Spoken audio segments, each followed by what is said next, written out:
Our scriptures for this week. The first comes from Isaiah chapter 11, verses 6 through 9, and the second from Hebrews chapter 11, verse 1. From Isaiah. The wolf shall live with the lamb, and the leopard shall lie down with the kid. The calf and the lion will feed together, and a little child shall lead them. The cow and the bear shall graze, and their young shall lie down together. And the lion shall eat straw like the ox. The nursing child shall play over the hole of the asp, and the weaned child shall put its hand on the adder's den. They will not hurt or destroy on my all-holy mountain, for the earth will be full of the knowledge of the Lord as the waters cover the sea. And now from Hebrews chapter 11, verse 1. Now faith is the assurance of things hoped for and the conviction of things not seen.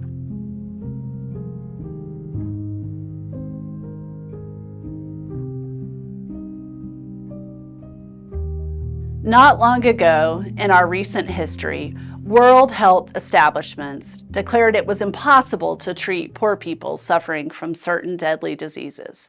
And yet, in the 1980s, a group of unstoppable health advocates set out to change that. Decades before they launched the first statewide contact tracing program to fight COVID-19 in the U.S., and long before they helped battle Ebola in West Africa, 3 young people, barely out of their teens, began a movement that reversed the devastating outcomes and mortality rates for the most vulnerable people in the world. Their revolutionary model of training community members as health workers and treating all people with world-class medicine altered the inevitability of death and disease for millions, bringing about more equity and justice in the world. Bending the arc towards justice are Paul Farmer, Jim Young Kim, and Ophelia Dahl, people still at it today who are at the center of some of the world's most pressing humanitarian crisis and efforts. Now, these names may not be familiar to you. Still, across the developing world, these 3 individuals and the movement they represent have tackled poverty, disease, health care, and all sorts of disparity. Together, they have saved millions of lives. They were told it was impossible, and yet they did it. Why? Because with God's help, they believed they could. This week, we are wrapping up our current sermon series, Fight Like Jesus, where we have been exploring the intersections of faith, Jesus, and Reverend Dr. Martin Luther King Jr.'s principles of nonviolence. Dr. King's final principle of nonviolence came from his deep faith and the example found in Christ's life and teachings. King's 6th principle is a belief that the universe is on the side of justice. The universal movement towards good, however, is not a random act or a divine trajectory set in motion by a controlling God, but rather it is something that is happening to a response to the pervasive call of God. This principle for King wasn't just a reflection of assumptions about the world or an oversimplified cosmic optimism, but grounded in his belief in a just and benevolent God who is calling us, each one of us, to respond. King's 6th principle also reminds me of John Wesley, the founder of the Methodist movement, who considered God persuasive, not coercive, influencing but never destroying the freedom we have as humans to choose our path and respond.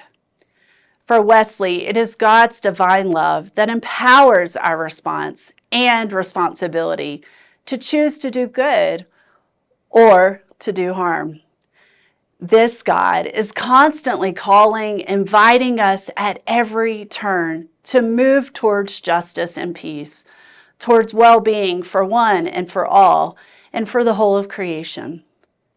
The invitation is from God, but the response and action have to come from us. While the moral arc of the universe is long, it bends towards justice. This quote and principle is associated with Dr. King but he is not actually the primary source.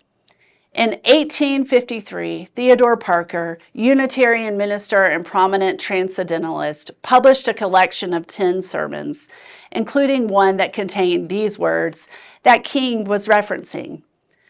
Parker wrote, "I do not pretend to understand the moral universe. The arc is a long one. My eyes reach but little ways. I cannot calculate the curve and complete the figure by the experience of sight. And from what I see, I am sure it bends towards justice." Parker was an active abolitionist, speaking out against the evils in his day, particularly the evil of slavery.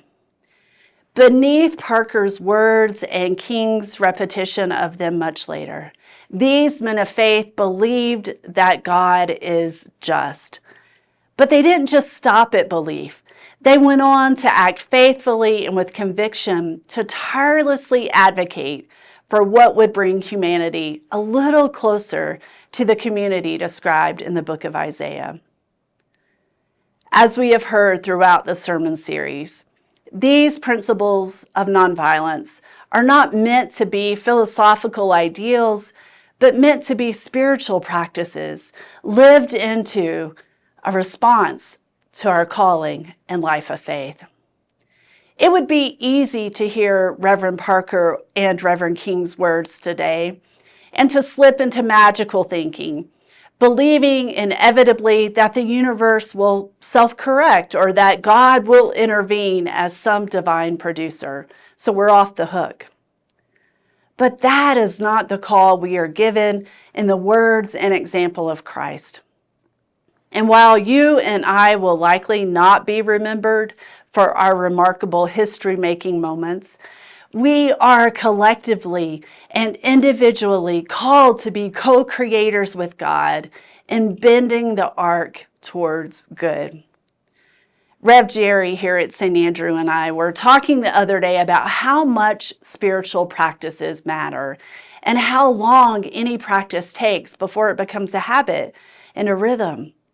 He shared with me the book Atomic Habits, where author James Clear developed a concept called the plateau of latent potential. This term explaining that a habit or activity needs to be practiced long enough to break through a certain threshold, and that when that threshold is crossed, it can actually lead to a place of awe. Clear goes on to say that we wrongly attribute success to a single act, when instead success of any sort is a journey where each step counts. While each step matters, as evidenced both in the lives of Reverends Parker and King, we may practice but never see the results of our efforts. So how do we keep going and actually trust that the universe is bending towards justice? I think it involves two primary practices. First, challenging limitations and practicing believing what seems impossible. The idea of believing in impossible things encourages us to challenge our preconceived limitations. Often what seems impossible is merely a boundary set by our own doubts and fears, not a boundary set by God. And by daring to believe in the impossible, we push beyond these limits, discovering new strengths and capabilities we never knew we had. And by believing in the impossible, we form a practice, something that can be cultivated and turned into action. This is the essence of faith. Today's passage in the letter to the Hebrews is a pep talk to a weary community then and now, caught up in the challenges of the day, struggling to see a way forward. The writer of Hebrews, in the verses we heard today, distinguishes between faith as assurance and conviction. Assurance suggests a certainty or the deep-seated belief that God is present, active, and faithful, regardless of what we see with our physical eyes. Conviction, on the other hand, speaks to our inner confidence, a steadfastness which encourages us to hold on to and act on God's promises, even when they are not yet visible. While I admire the strength of Dr. King's convictions and assurance, I love the honesty from Reverend Parker, who stood before his congregation in Boston more than a century ago and said, "Honestly, I can't calculate and complete the figure by the experience of sight. And from what I see, I am sure it bends towards justice." In that very statement, Parker admits he doesn't understand the precise and exact nature of it all. Nevertheless, he persisted, acting as if the arc of justice is well on its way. But his uncertainty about the moral universe is what makes his strong faith a necessity, assurance, and conviction.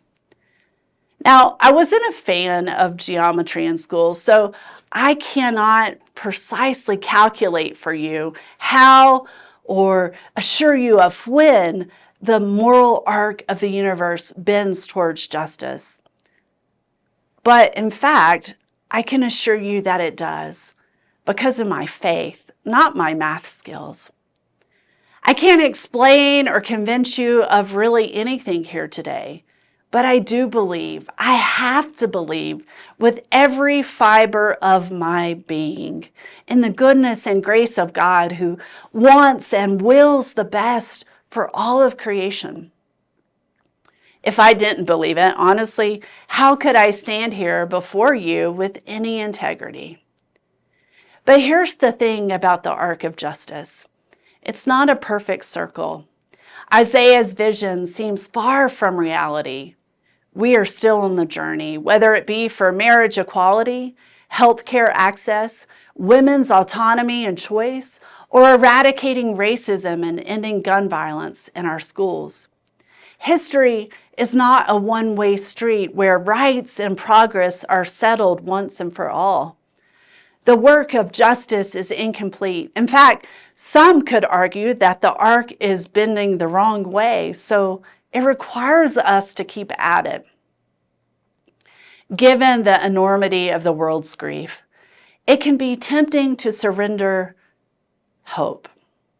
But hope is also a spiritual practice. Hope is a muscle. Just as lawyers practice law and doctors practice medicine, as people of faith, we are called to practice hope, to practice bending the arc of the universe towards more justice and kindness and love. I recently came across a conversation between Nick Cave and Stephen Colbert, where Cave was talking about his book with Sean Hagen, Faith, Hope, and Carnage. Cave writes, "Unlike cynicism, hopefulness is hard. It's hard-earned. It makes demands upon us and can often feel like the most indefensible and lonely place on earth. But we do have guides along the way. Those who lived into a vision of what could be, a vision of a world that has never existed. We can borrow from their courage."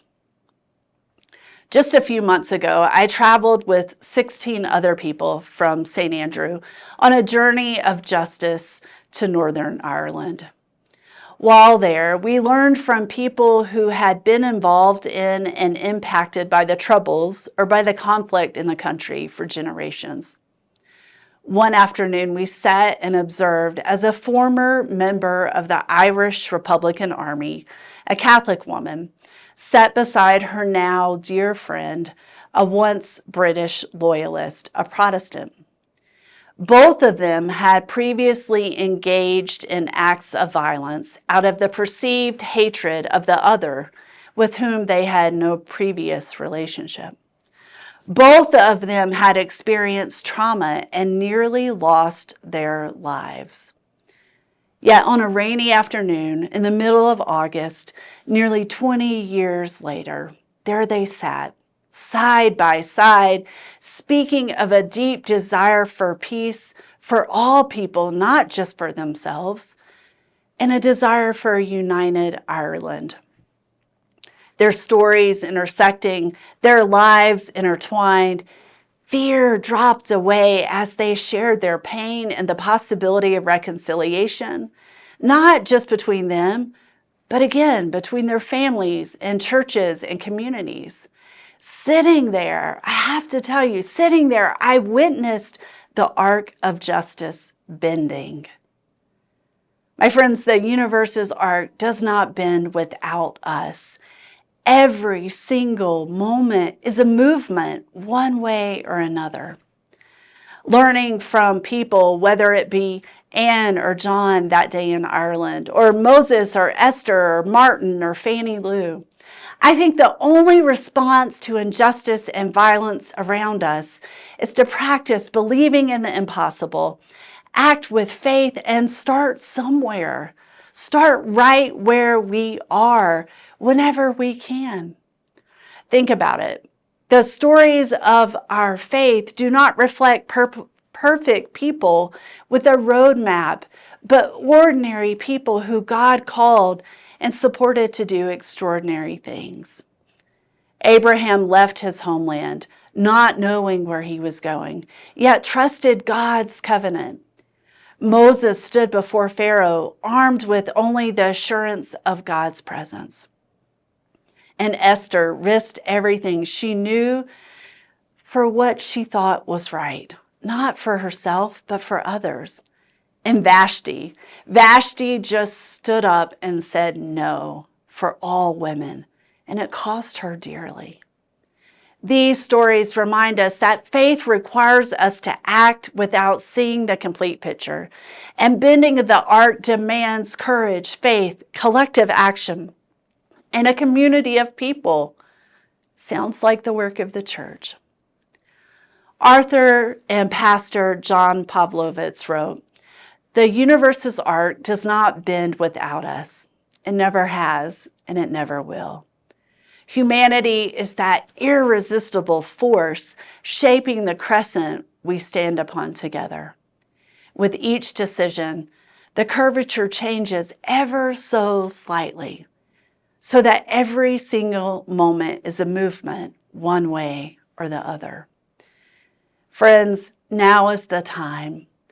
The world needs arc benders more than ever.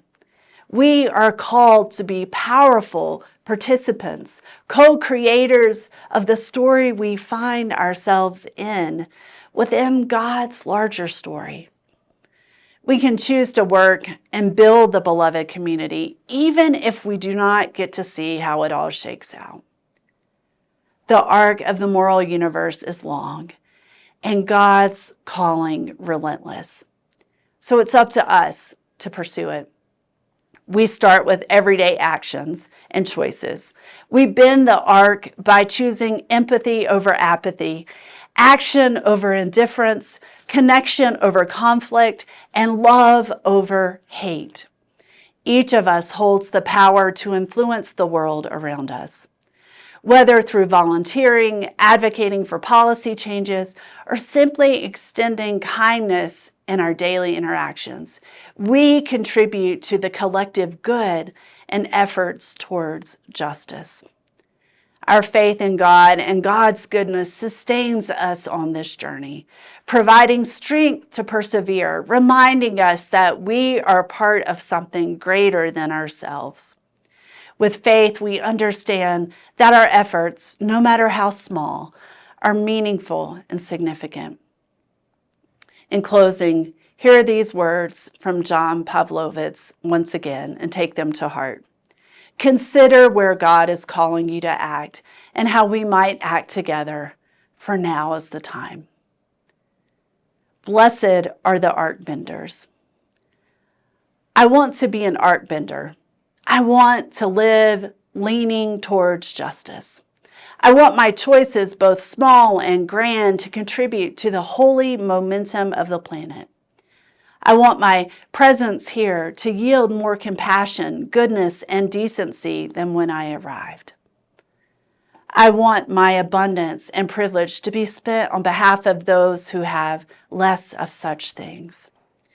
I want to spend the remaining days shoulder to shoulder with other passionate, resolute arc benders, deliberately altering the universe's curvature towards justice by the sweat of our brows and the defiance of a love that will not cease. We cannot wait for the universe to bend, my friends. We move together and bend it with God working with us and within us. So blessed are the arc benders. Be encouraged and take good care. Our takeaways for today are: our faith is a catalyst that propels us to act, to dream, and to believe in the possibility of a just world. And we must practice believing the impossible. For the universe's arc does not bend without us. Every single moment is a movement one way or another. May it be so.